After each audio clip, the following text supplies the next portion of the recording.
The lonely cabin. The cabin was a jagged tooth in the mouth of the white prairie, a dark blemish clinging to the frozen land.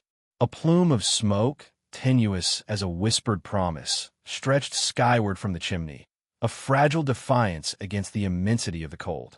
Inside, the room pulsed with the fire's amber life. Sarah Meadowbrook knelt, her breath blooming in frosty puffs as she coaxed the reluctant embers. The meager pile of wood popped and hissed, a tiny act of rebellion against the encroaching ice. She fed it another piece, her movements honed by necessity. Billy, a bright spark in his woolen coat, batted at sunbeams caught in the swirling dust of the firelit room. His laughter, reedy and bright, vanished into the oppressive silence beyond the walls. "Mama, a story," he pleaded, his voice brimming with youthful impatience. Sarah's sigh was a fleeting exhale against the infinite backdrop. "Just a moment, love. Mama needs to make sure we'll keep warm this night." The fabrication left a bitter taste. The pathetic woodpile was a testament to her inexperience and her late husband's grand delusions. Her gaze swept the perimeter of their refuge, lingering on the roughly constructed walls, the patched roof weeping meltwater, the icy film obscuring the single window. It was a far cry from the life Thomas had painted: abundant fields and vibrant communities. Instead, it was this, a solitary beacon against an implacable wilderness. "Mama." Billy tugged at her skirt, his little face creased in a pout. "Story now," Sarah summoned a smile, the unfamiliar gesture stiffening her face. All right, you little scamp." She drew him on her lap, his small frame radiating welcome heat. She smoothed his hair, the color of sun-ripened grain, and began, "Once upon a time, there lived a valiant knight."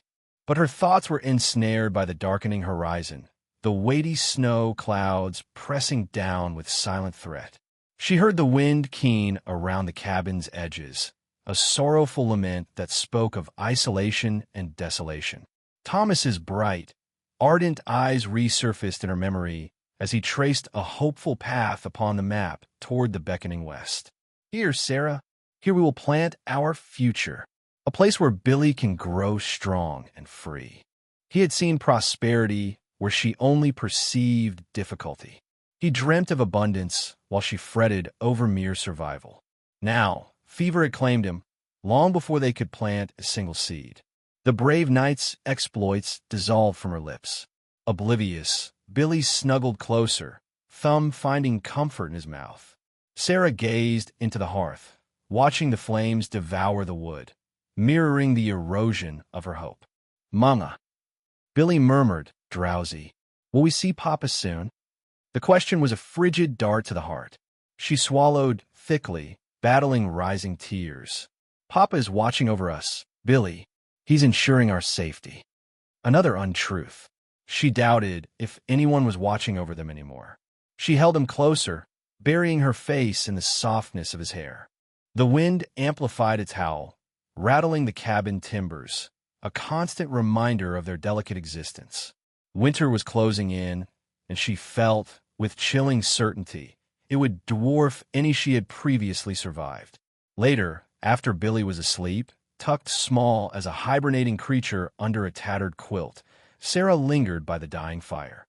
She retrieved Thomas's journal from beneath her paltry collection of belongings. The pages were filled with his precise script, documenting his vision and desires, his unwavering faith in their destiny. She traced his words, a spectral dialogue with a departed spirit. He had chronicled the construction of a solid house, the cultivation of the land, the breeding of livestock. He had imagined a thriving settlement, a refuge for other souls seeking a fresh start. He had neglected to mention blizzards, or the agonizing solitude, or the insidious dread that plague her waking hours. She closed the book, a surge of resentment flooding through her. He left her with a pipe dream and a child, marooned in a wilderness she was ill-prepared to navigate. But then, she looked at Billy, his peaceful face in slumber, and the anger subsided, supplanted by a ferocious instinct to protect. He was all that remained. She would confront the winter. She would fight for their continued existence, not for Thomas's mirage, but for Billy's tomorrow. She rose and approached the window, peering out into the immense darkness. Snow fell with a steady rhythm, a mute, implacable curtain severing them from all other life. The wind cried like a starved predator, circling their meager home, testing its weaknesses. She shivered, drawing her worn shawl tighter around her shoulders. She was isolated, utterly alone, but not yet vanquished. Not yet. She would find a way. She must. For Billy. Whispers of the wind. The wind started as a sigh, a low moan that rattled the loose panes of the cabin window. Sarah, patching a hole in Billy's threadbare trousers, barely registered it at first. But the sigh deepened, grew into a whine, then a howl that vibrated through the very timbers of the cabin. She glanced up, a prickle of unease crawling up her spine. The sky, once a pale, watery blue, was now the color of bruised plums, heavy and oppressive. "Mama, what's that noise?" Billy asked, abandoning his attempt to build a fort out of kindling. He scrambled to her side, his small hand gripping her skirt. "Just the wind, Billy boy," she said, trying to sound reassuring, though her own heart was hammering against her ribs. "A bit of a blow, that's all." But it was more than a blow. The wind intensified, whipping the prairie grass into a frenzy, bending the skeletal trees until they creaked in protest. The first flakes of snow began to fall, fat and wet, quickly turning into a blinding white curtain. Sarah rose, her chair scraping against the rough-hewn floorboards. "Come on, Billy. Let's make sure everything's battened down." She moved quickly, her movements tight and economical. She stuffed rags into the cracks around the windows, wedged a heavy piece of firewood against the flimsy door, and hauled the remaining sacks of flour and beans closer to the fireplace, hoping to keep them dry. Billy, wide-eyed with a mixture of fear and excitement, trailed after her. "Is it a big storm, Mama?" "Could be," she admitted, her voice tight. "Best to be prepared." The blizzard descended with brutal swiftness. The wind shrieked like a banshee, tearing at the cabin walls, threatening to rip the roof off. The snow piled up against the windows, obscuring the already dim light. The small cabin felt like a fragile island in a raging white sea. Inside, the temperature plummeted. Despite the roaring fire, a bone-chilling cold seeped into every corner. Sarah wrapped Billy in a threadbare blanket and pulled him close, trying to share what little warmth she had. She checked their dwindling supplies. The flour sack was less than half full, the beans were dwindling, and the woodpile was shrinking at an alarming rate. Panic clawed at her throat, but she forced it down. She had to stay calm for Billy's sake. "Tell me a story, Mama," Billy pleaded, his voice small and trembling. Sarah swallowed, her throat dry. What story could she tell him, trapped in this isolated cabin, with the storm raging outside and their future uncertain? She thought of the stories her own mother used to tell, tales of brave pioneers and resourceful settlers, of overcoming hardship and finding hope in the darkest of times. "Once upon a time," she began, her voice wavering slightly, "there was a little boy who lived in a cozy cabin." She wove a tale of adventure and courage, of a boy who faced his fears and triumphed over adversity. As she spoke, she watched Billy's eyes, saw the fear slowly replaced by wonder and fascination. The fire crackled, casting dancing shadows on the walls, and for a little while, the storm outside seemed a little less menacing, the future a little less bleak. But when the story ended, the silence was deafening, broken only by the howling wind. The cabin creaked and groaned under the relentless assault.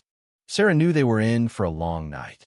Later, as Billy slept fitfully beside the fire, Sarah sat huddled in the corner, watching the storm rage outside.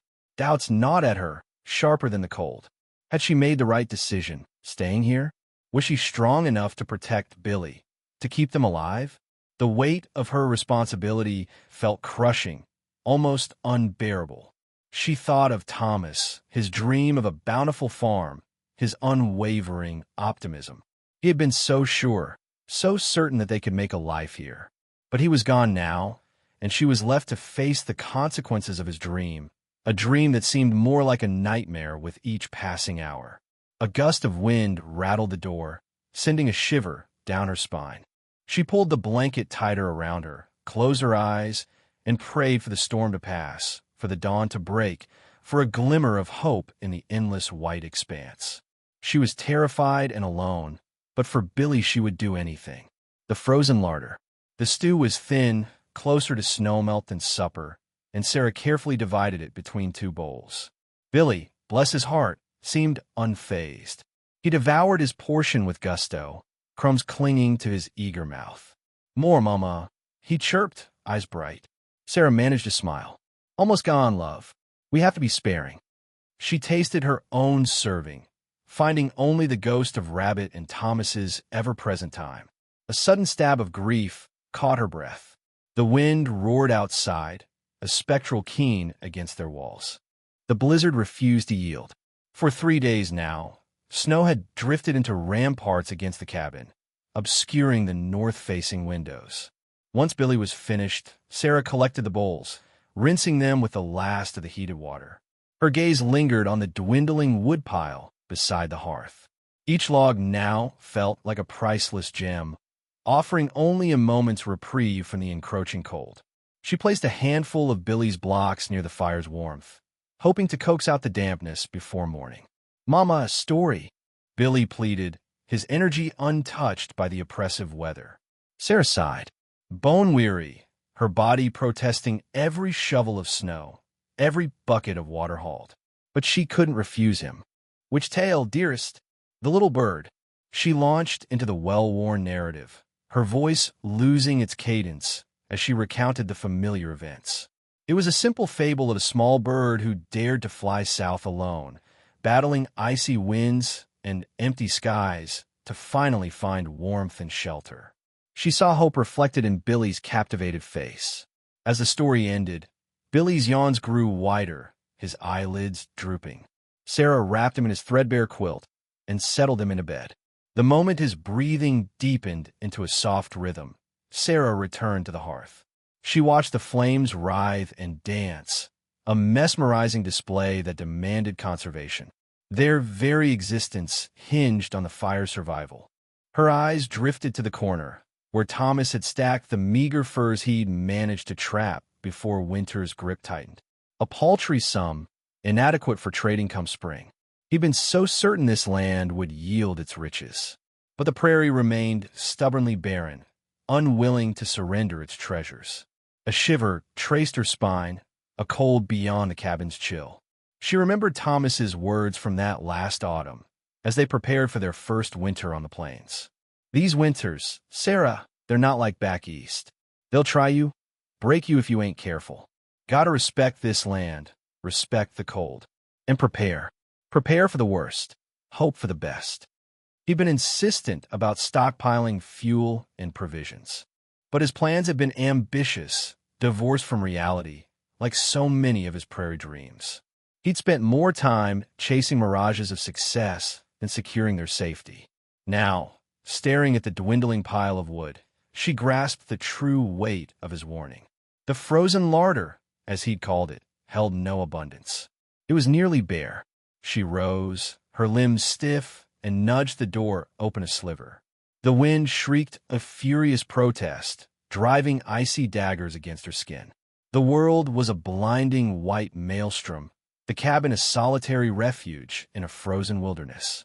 She couldn't discern the barn, couldn't trace the boundary of their land. Only unending snow. Panic surged, threatening to drown her. She slammed the door, backing against it, her breath catching in ragged gasps. She had to remain strong. For Billy, she was all he had left. She pictured the root cellar, scantily stocked with potatoes and turnips. Enough, perhaps, with meticulous rationing. But the meat? The dried beans? The flour? She rifled through the meager supplies, tallying what remained. A few dried apples, a handful of jerky strips, a pathetic measure of cornmeal. It wouldn't be enough. Not by a long shot. Despair settled over her, crushing and absolute. She squeezed her eyes shut, fighting the tears. What madness possessed Thomas, dragging them to this forsaken place. What folly possessed her, agreeing to come? The wind hammered the cabin, a relentless siege against their vulnerable shelter. Sarah knew, with a chilling conviction, that this wasn't merely a storm. It was a gauntlet, a test of her fortitude, her resilience, her very will to endure. And she wasn't sure she possessed the strength to overcome it. A desperate gamble. The wind howled like a banshee, clawing at the cabin walls. Sarah watched it buffet the small window, each gust a fresh assault on her resolve. The flour was almost gone. The woodpile, a monument to Thomas's overconfidence, was shrinking faster than she'd anticipated. Staying put was a death sentence. She looked at Billy, humming tunelessly as he pushed a chipped wooden horse across the floor. His bright eyes, so full of innocent trust, were a painful reminder of her responsibility. How could she leave him, even for a moment? The thought sent a shiver down her spine, colder than the blizzard itself. But staying meant starving. The decision felt like tearing a piece of her soul away. She had to gamble. There was a small settlement, Oak Haven, 3 days' ride to the south. Maybe, just maybe, she could make it. "Billy," she said, her voice trembling despite her best efforts. He looked up, his smile radiant. "Mommy needs to go on a trip. A very important trip." His brow furrowed. "Where, Mommy?" "To get more food." The lie tasted like ash in her mouth. "Can I come?" The question was a knife twist. "Not this time, sweetie. It's too snowy for little legs. But I'll be back soon, real soon, and I'll bring you a surprise." She pulled out every blanket they possessed, threadbare quilts, a scratchy wool throw, even Thomas's old hunting coat. Methodically, she wrapped Billy, cocooning him in layers of warmth.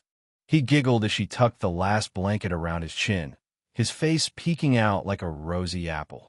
"You look like a bear," she said, forcing a smile. "A sleepy bear," he mumbled, already half asleep. Sarah carried him to the bed, laying him down gently. She added another blanket, tucking it tightly around him. The cabin was frigid, but hopefully he'd stay warm enough. She banked the fire carefully, adding the last few precious logs. It wouldn't last long, but it was all she had to give him. Kneeling beside the bed, she took his small hand in hers. "Be brave, Billy. Mommy loves you more than anything in the whole world." His eyelids fluttered. "Love you too, Mommy." She kissed his forehead, the scent of him, wood smoke and baby powder, filling her with a bittersweet ache. Then, steeling herself, she rose. She couldn't linger. The longer she waited, the weaker she became. At the door, she paused. The blizzard raged outside, a swirling white chaos that threatened to swallow her whole. She closed her eyes, her hand gripping the rough-hewn doorframe. "God," she whispered, her voice barely audible above the wind's fury. "Please, please protect my son. Give me strength. Show me the way. I don't know if I'm doing the right thing, but I have to try. Please don't let me fail him." She opened her eyes, her gaze hardening with resolve. She pulled on Thomas's thickest coat, the one he'd always worn when venturing out into the harshest weather. It was too big, clumsy, but it was the warmest thing she had. She grabbed the walking stick Thomas used, its sturdy oak solid in her grasp. One last look at Billy, sleeping soundly, oblivious to the danger that surrounded them. She etched his image into her memory, a beacon to guide her through the storm. Then, with a deep breath and a silent prayer, Sarah opened the door and stepped out into the blizzard. The wind slammed into her, stealing her breath, but she pushed forward, her face set against the biting wind. Oak Haven was her only hope, and Billy was counting on her. She wouldn't let him down. She couldn't. Lost in the white. The wind, a banshee wail, ripped at Sarah's exposed skin, each gust a thief stealing what little warmth remained. Billy, swaddled in every woolen scrap she could muster, toddled beside her, his tiny hand engulfed in her own. The careless promise, just a peek outside to see if the snows letting up, now coated her tongue with a bitter taste. Each forward motion was a struggle against the swirling abyss, the world a monochrome wasteland. "Mama!" So cold. Billy's voice, a faint bird's cry, vanished into the gale. Sarah hugged him tighter, the thin layers offering scant respite from the frigid air. "Just a bit further, love." We'll find a cozy spot soon. A lie, each syllable a shard of glass, but her only weapon. They trudged onward, the cabin, their lifeline, already consumed by the tempest. The snow, like crystalline needles, pricked at their faces. Sarah's vision strained, seeking any familiar marker, any telltale shape to guide them home. Only a blank canvas met her gaze, an endless, disorienting void. Billy chirped, reaching out to capture a snowflake on his tongue. "It's tingly, Mama."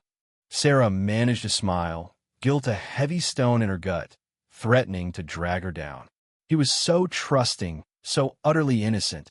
He hung on every word, every fabrication she spun. "Let's keep moving, Poppet," she urged, her voice strained with a fear she fought to conceal. "Maybe we'll spot a little bunny tucked away in the snow."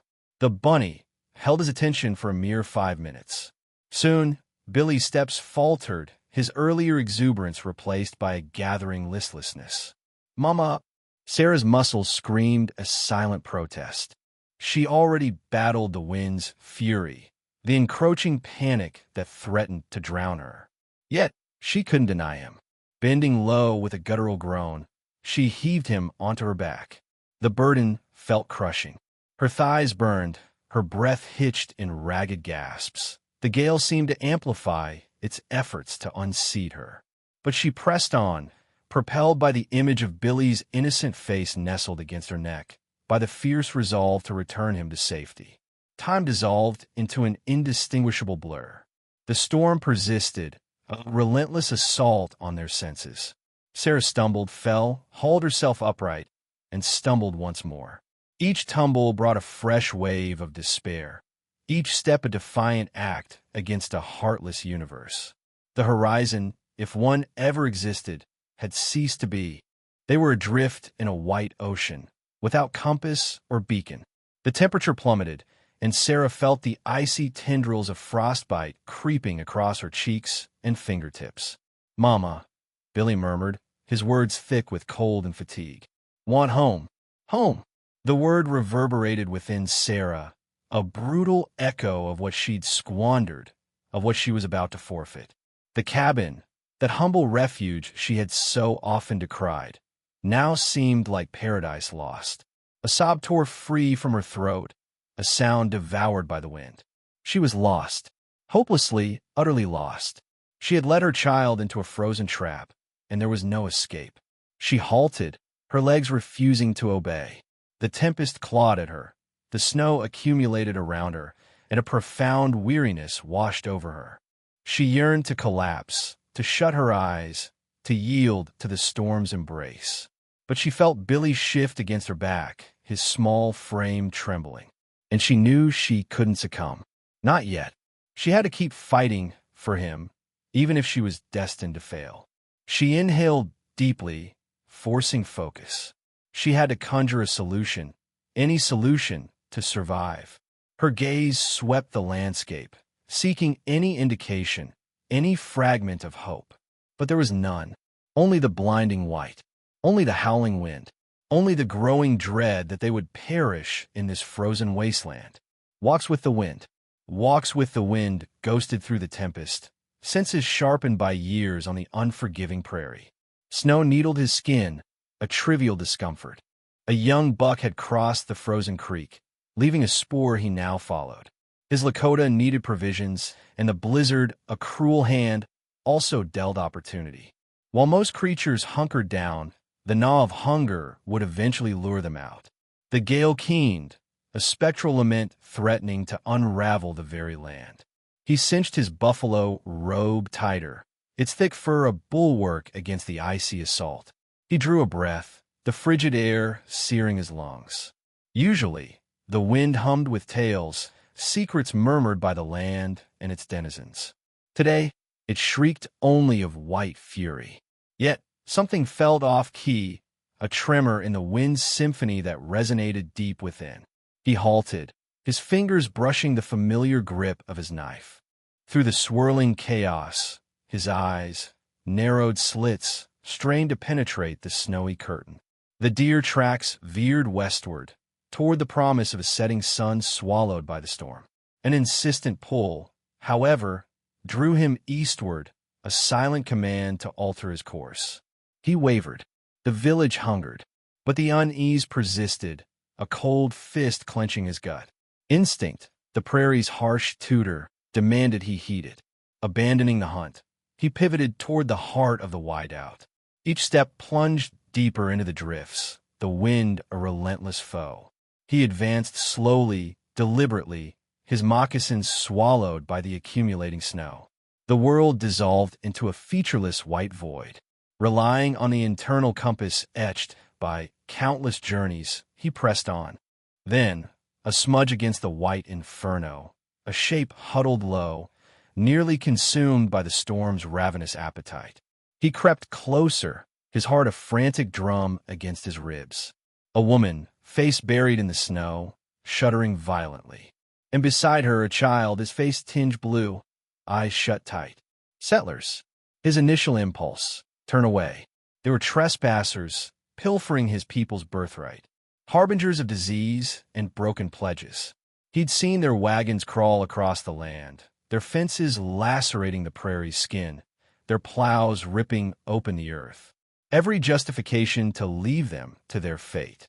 But as his gaze snagged on the woman's hollowed face, the child's motionless form, something shifted within him. He saw not invaders, but souls battling the same merciless elements. A mother, shielding her young. He knelt, brushing the snow from her face. Her skin, frigid, her lips, chapped and bleeding. He sought a pulse at her throat, faint but present. He then felt for the child's breath. Barely there. They teetered on the brink of oblivion. Hypothermia had already begun its grim work. Swift action was paramount. He gently lifted the child, cradling him, his robe a meager defense against the wind's icy fangs. The boy was feather-light, almost ethereal. Then, he shook the woman gently. "Wake," he urged, his voice gravelly but resolute. "You must wake." Her eyes flickered open, glazed with disorientation. She stared at him, her expression vacant. "Billy," she rasped, her voice swallowed by the wind's howl. "He is here," Walks with the Wind replied, nodding toward the boy in his arms. "You must walk. We must find haven." She tried to rise, but her legs betrayed her. He caught her, bearing her weight. Weak, spent, on the verge of giving up. He couldn't abandon her. He couldn't abandon either of them. Readjusting the child, shifting his stance to better support the woman, he knew the trek back to his village would be a trial, compounded by the storm's fury. Yet the choice had been made. The wind, once bearing whispers of distress, now seemed to propel him forward. He would shepherd them to safety, guided by a newfound sense of duty and a spark of compassion he hadn't recognized within himself. The village of kindred spirits. Walks with the Wind pressed onward, the wind a screaming demon at his back. Billy, bundled tight against his chest, was surprisingly light, his small form radiating a fragile warmth. Sarah, slung over his shoulder, was dead weight, her stillness a chilling counterpoint to the howling storm. The blizzard clawed at them, trying to tear them from his grasp, but he held firm, driven by a purpose he hadn't anticipated. Each gust of wind brought a fresh assault of snow, stinging his exposed skin and blurring the already treacherous landscape. He focused on the rhythm of his feet, the steady thud of his moccasins against the frozen ground, a mantra against the encroaching cold. The familiar landmarks, usually so clear, were now ghostly apparitions, swallowed by the swirling white. He relied on instinct, on the deep-seated knowledge of his people, the whispers of the land guiding him home. Hours blurred into a whiteout haze. He could feel the strain in his muscles, the biting ache in his lungs. Doubts gnawed at him. Had he made the right decision? Was he strong enough to carry them both to safety? He glanced down at Billy's face, nestled against his furs. The boy was asleep, his breath puffing out in small white clouds. That innocent trust fueled Walks with the Wind's resolve. He would not fail them. Finally, through the swirling curtain of snow, he saw it. The faint glow of firelight, the blurred shapes of teepees huddled together against the storm. The village. Relief washed over him, a warm tide against the encroaching cold. He quickened his pace, his weary legs finding new strength in the sight of home. As he neared the village, the barking of dogs announced their arrival. Women emerged from the teepees, their faces etched with concern, their eyes wide with surprise. They recognized him, their murmurs of greeting lost in the wind's roar. But their gazes quickly shifted to the burdens he carried. Gasps of shock and murmurs of pity rippled through the small crowd. "Walks with the wind. What has happened?" a woman asked, her voice strained with worry. He simply nodded towards Sarah and Billy, his face grim. "They're near death from a cold. Bring them inside. Quickly." The women sprang into action, their movements swift and efficient. They helped him lower Sarah to the ground, their hands gentle as they eased her from his shoulder.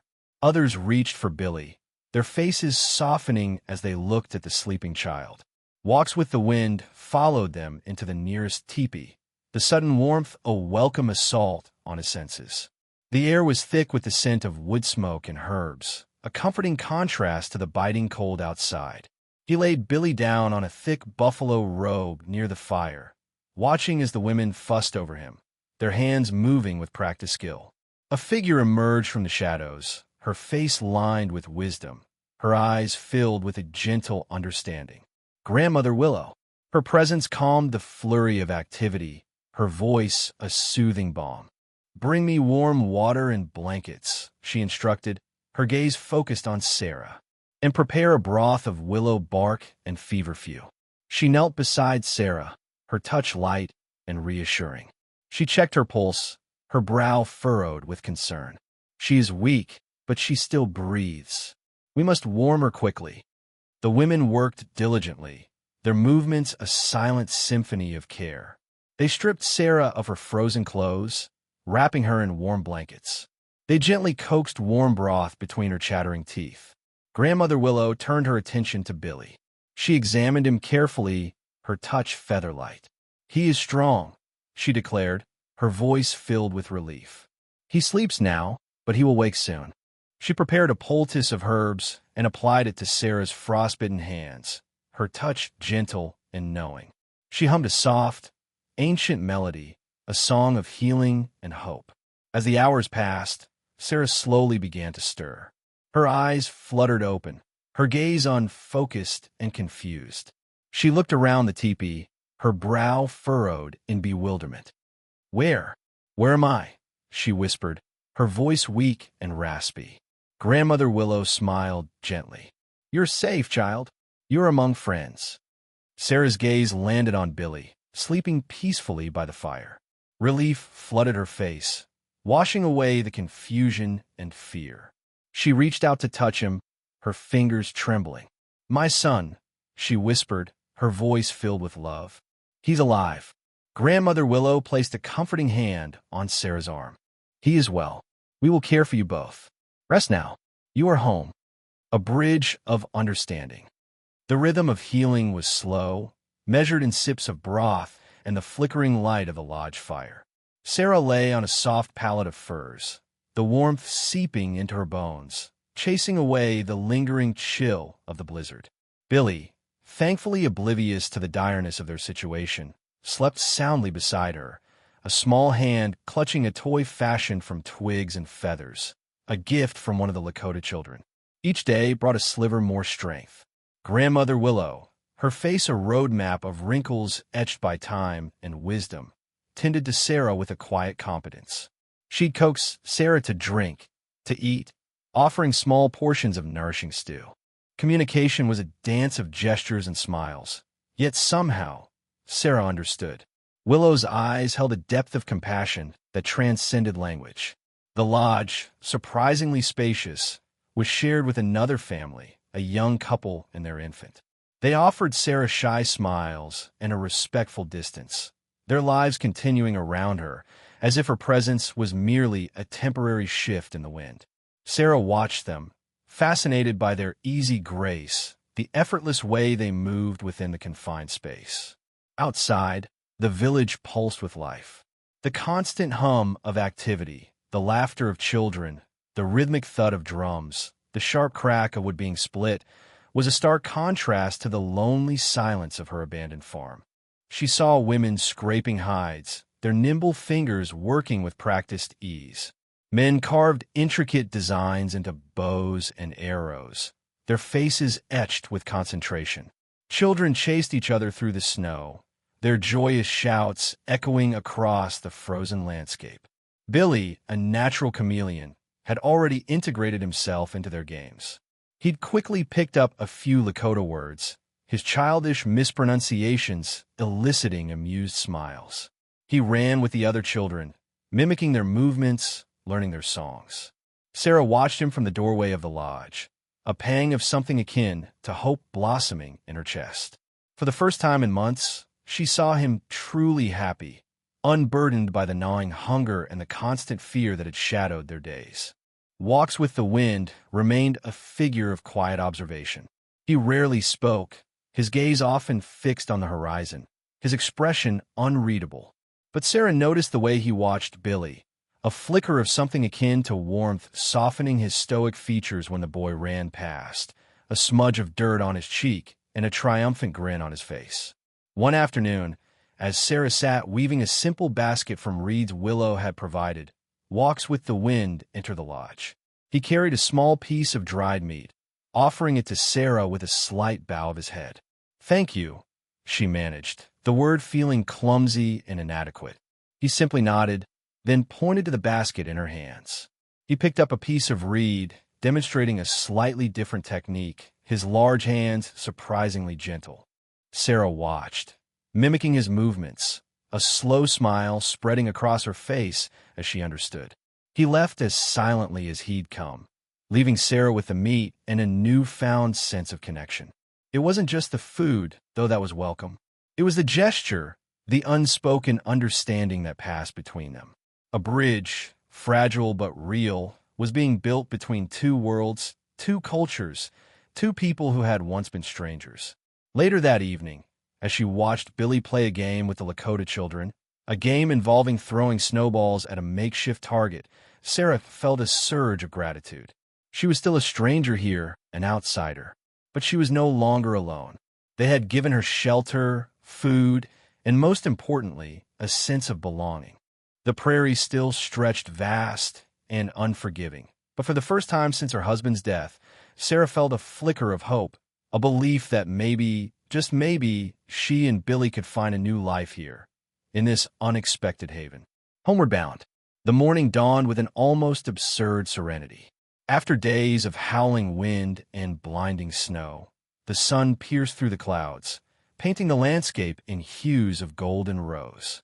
The world was a pristine, shimmering white, the silence broken only by the occasional drip of melting snow from the eaves of the lodges. Sarah stood outside Grandmother Willow's lodge, her breath misting in the crisp air. Billy was a whirlwind of energy, chasing after a stray dog that had taken a liking to him. He yipped with laughter, his cheeks flushed pink. It was a stark contrast to the pale, gaunt child she had carried into the village. Walks with the Wind emerged, his face impassive, but his eyes held a depth that Sarah found herself drawn to. He gestured towards the west. "The storm is gone. We will take you home." A wave of conflicting emotions washed over Sarah. Relief, of course, that the ordeal was over. Gratitude for the Lakota's generosity. But also, a strange sense of sadness at leaving the unexpected sanctuary they had found. The journey back was arduous, the deep snow making each step a challenge. Walks with the Wind led the way, his long strides breaking a path for Sarah and Billy. He carried Billy on his back for much of the way, the boy's small arms wrapped tightly around his neck. Sarah marveled at the easy strength with which he bore the weight, his movements fluid and unwavering. She struggled to keep up. As they neared the cabin, a familiar knot tightened in Sarah's stomach.